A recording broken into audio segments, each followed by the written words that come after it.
Welcome back to Unlock You with Dr. Shannan Crawford, and we are in part 2 of a 3-part series on helping parents navigate going from mommy childhood into emerging adult and being friends with your child. Kristen and her husband Ross have 6 kids, 4 biological, 2 adopted, and they have navigated so much, and so we have a lot to learn, and she's also one of our favorite therapists at Crawford Clinics. So we're going to jump in here and continue our conversation on being really solid at raising good, healthy humans that then you can be friends with them and enjoy all the work that you put into parenting. Yes. What helps you to have boundaries of when you know they are making a crazy bad choice and they're not asking, they're just venting? Yes. That's hard. Yes. So we've had a couple of instances like that.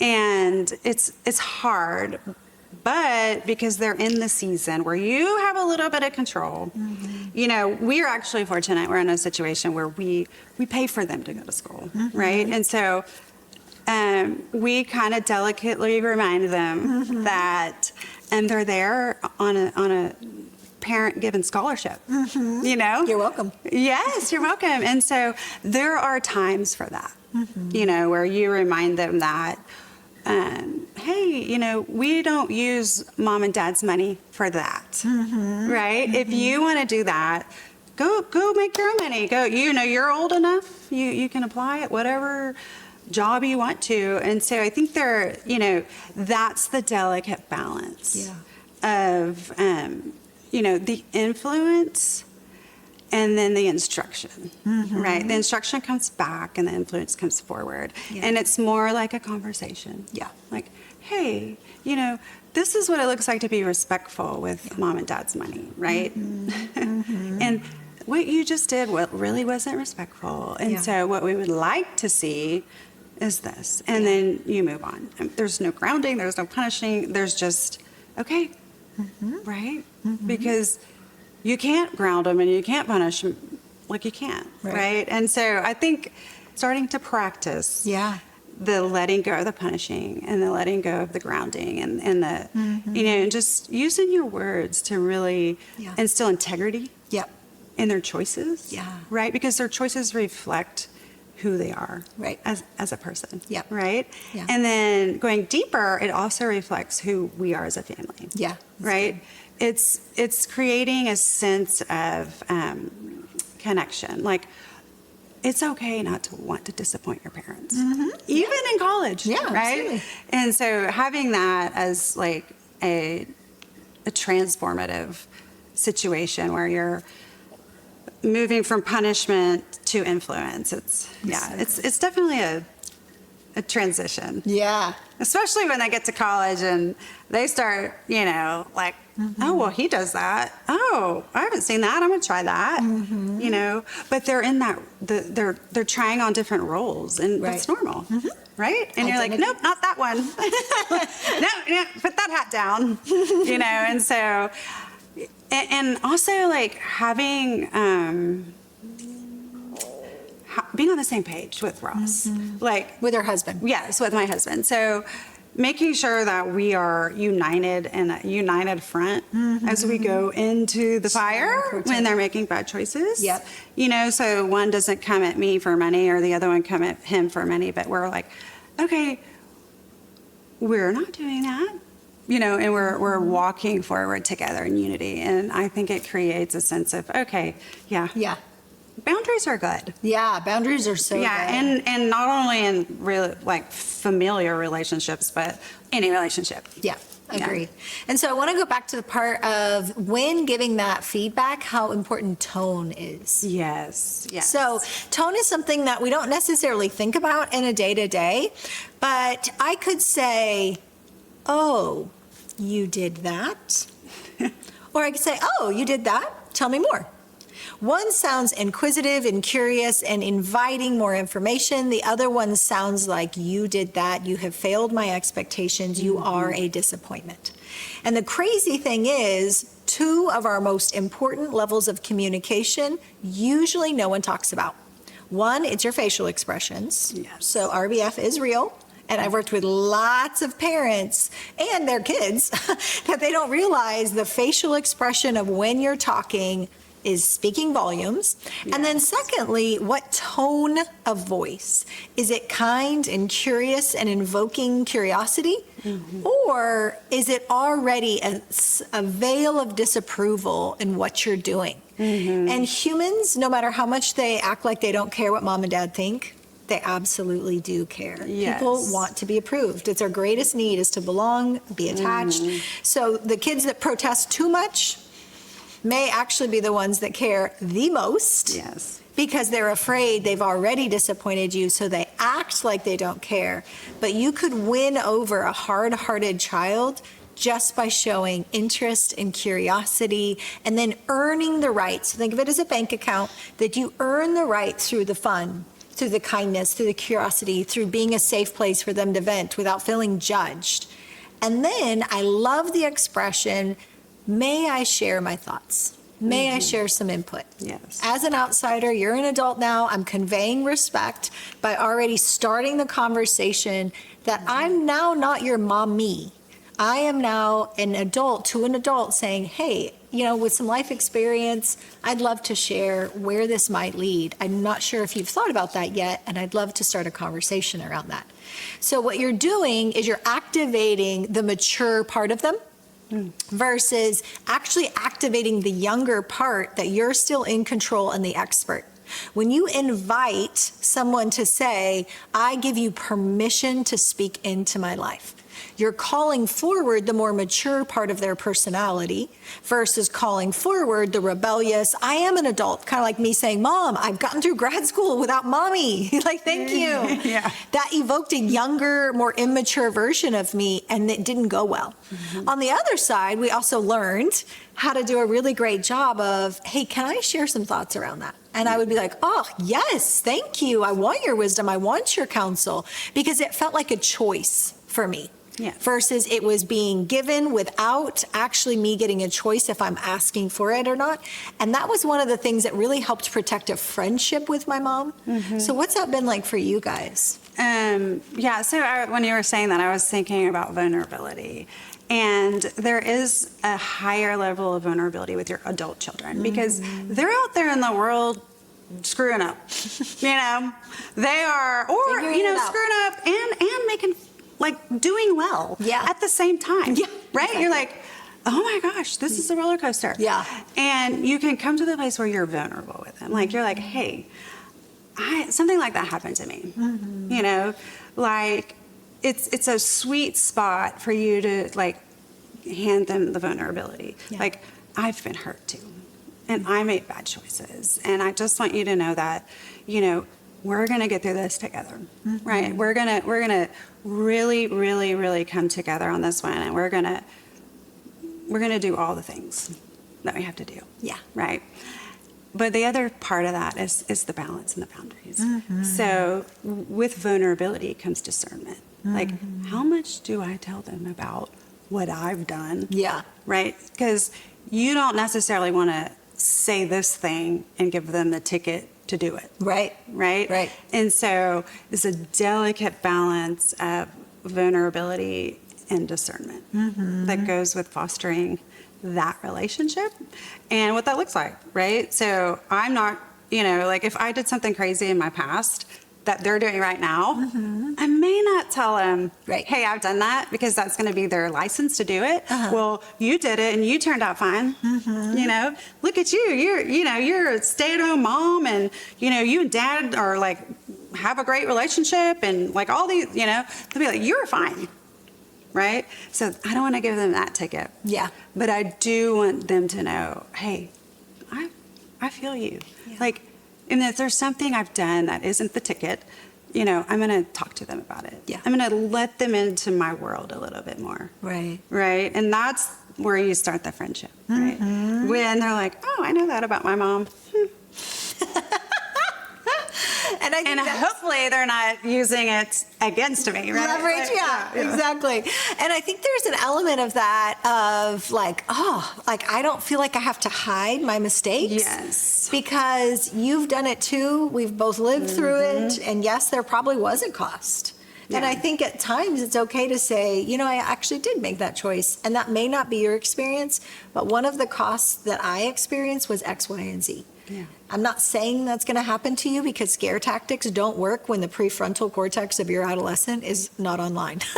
When their brain isn't developed, using scare tactics and fear, when they're watching all their peers do it all the time and it's on TV everywhere and it is all glamorized, do not be the stick in the mud parent that's only using fear tactics. Rather, when you listen, when you build empathy, when you equip your child with skills based on, hey, I know you make good choices, remind them, speak identity. Yes. And here's some ways that you might think through it. Let's sit down. I'm not going to tell you what I think you should do. Let's think through if you take this job versus this job.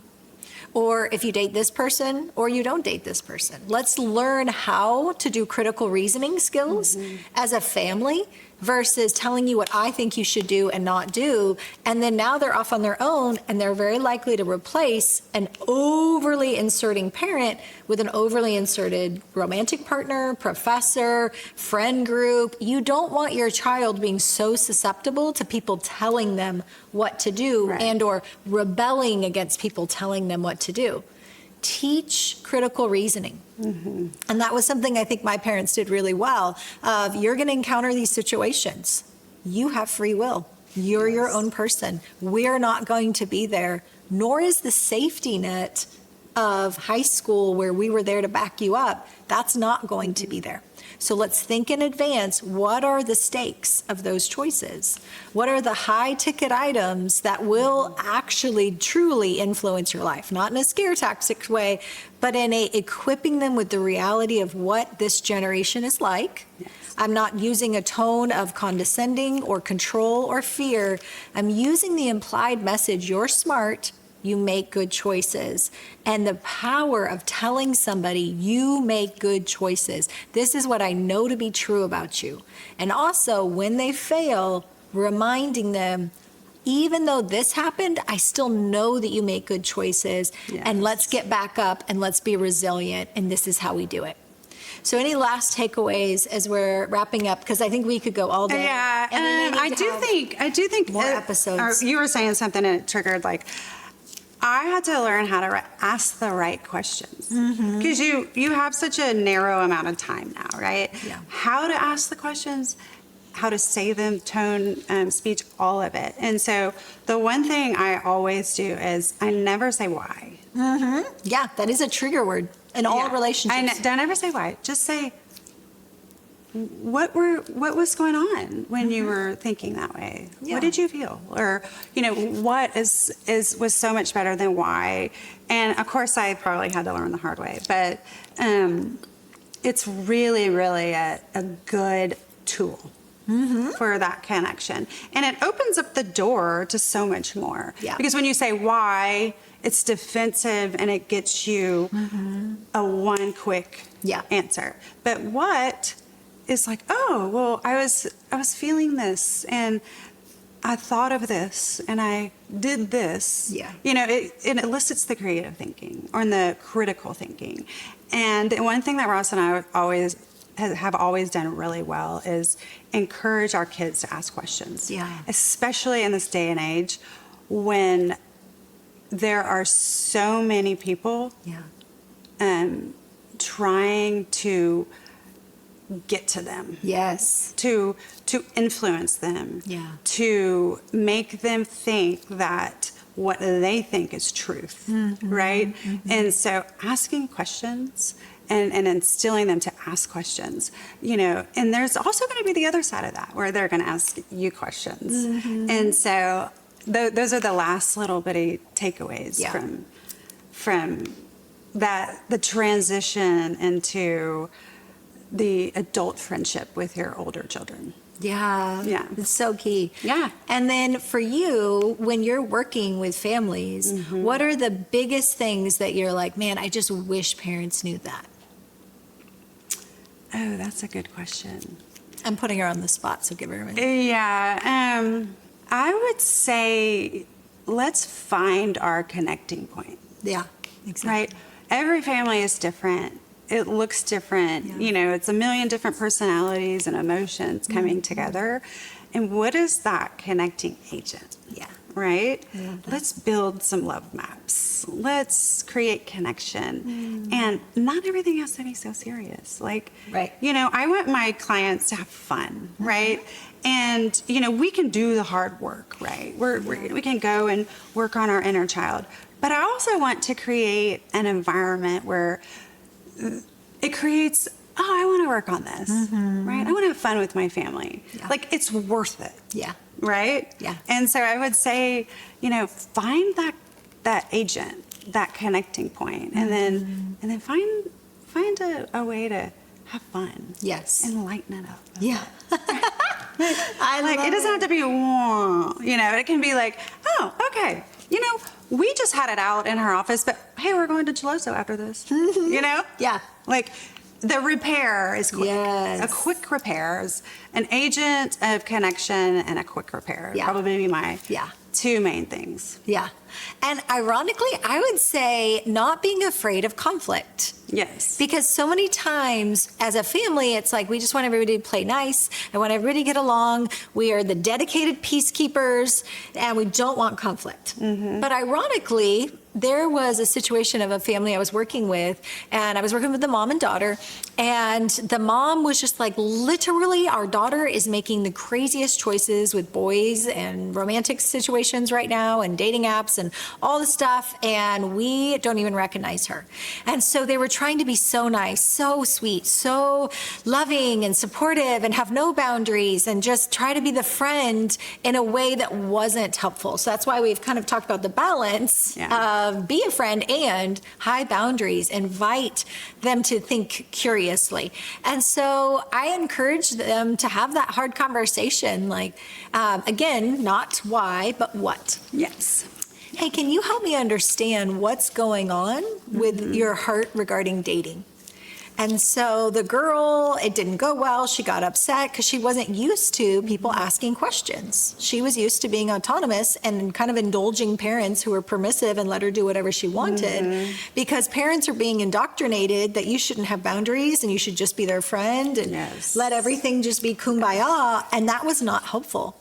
She actually conveyed later, after she thought about it, she felt unloved and unsupported. By them not checking in, she was like almost pushing the boundaries so much, not realizing until she did some deep therapy, which obviously I recommend therapy, because she was making life choices that were not going well and hadn't reflected, and nobody had asked her questions, and she wasn't used to people asking questions. So her inner world was craving boundaries, craving someone to say, I love you enough, like, I'm not sure about the wisdom of these decisions. She actually had ended up getting raped along the way, but didn't realize it was rape.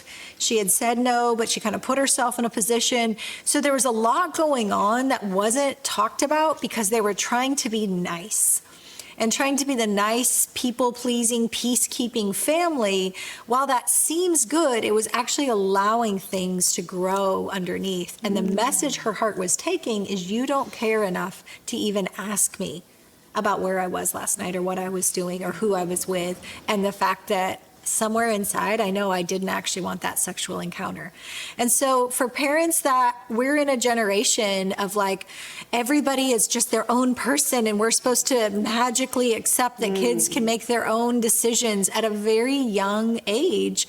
Ironically, you do want them to start making decisions, but in the safety of family, in community, and asking questions, of it being fun.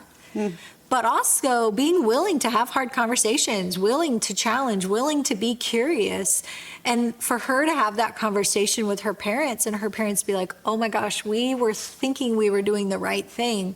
But I can see that by not leaning in, not asking hard questions, you were accidentally, even though it was the last intent that we were meaning, like that was actually telling you we didn't care.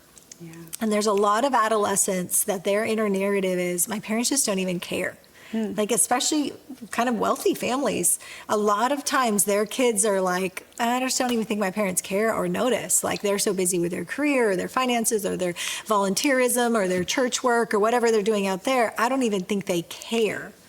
So going back to asking good questions, finding connecting points, having fun, and being willing to have hard conversations where there may be conflict, and you stay stable through the conflict. You work with Kristen Gatlin on family dynamics, and then truth emerges, and your young adult can make really good choices in the context of high boundaries, high love, and that safety in the frame that it creates. So if this resonates with you, just text Kristen, Kristen, to Crawford Clinics 817-601-5540, and she would be more than happy to provide a free, confidential, no obligation consult and see if this might be beneficial for your family for either counseling or family coaching. Thanks, guys, and we'll see you for the next episode. Bye.